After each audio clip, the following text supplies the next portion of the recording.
Friends welcome मो channel को।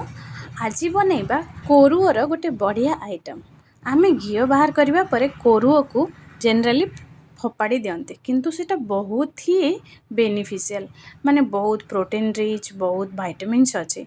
मु एथिरे 3 रु 4 चमच रागीर पाउडर अथवा रागीर अटा मिसेचे। आपणकर जेतिकी खुर्चन अथवा कोरुओ थिबो से अनुसार आपण मिसेबे। गुड़ देइछि स्वाद अनुसार आ टिके लुण देइछि ताहले दीटा जाकर बैलेंस भल कि रहिबो।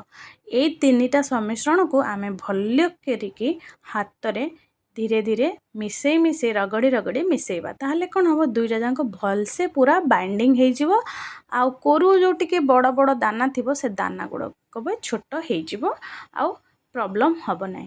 पिला मानक पे एटा तो बहुत भल प्रेग्नेंट लेडी माने भी खाइले बहुत भल। कोरुओर गाजर भी बना हुए तो एटा भी गोटे रागी तो एमितरे बहुत भल। तो यही हिसाब रे बनातु छुआ मानक भी दियंतु कुकीज परिकी जदि छोट छोट बनै कि भी देबे सेटा कुकीज परी हे जिवो। से मानक कुकीज कहि कि भी आपण देई परिबे। भल कि रगड़ी देला परे ताकू टिके पानी पकई के भल करी चकड़ी देबा। आ अटा ठारू टिके पानिया आमे ए डो को रखिबा। तापरे कड़े रे टिके घियो किंबा तावारे घियो नै कि आकू एमिति हाथ साहाय्य रे स्प्रेड करि देबा। तेल देबेनी घियो देले तार स्मेलटा निजर जो स्मेल सेटा रहिबो भल से। बस आमे टिके आकू ढांकणा घोड़े कि किछि समय बनिबा को छाड़ी देबा। गोटे साइड हेई बोला परे देखिला परे आर साइड को आमे पाल्टे देबा।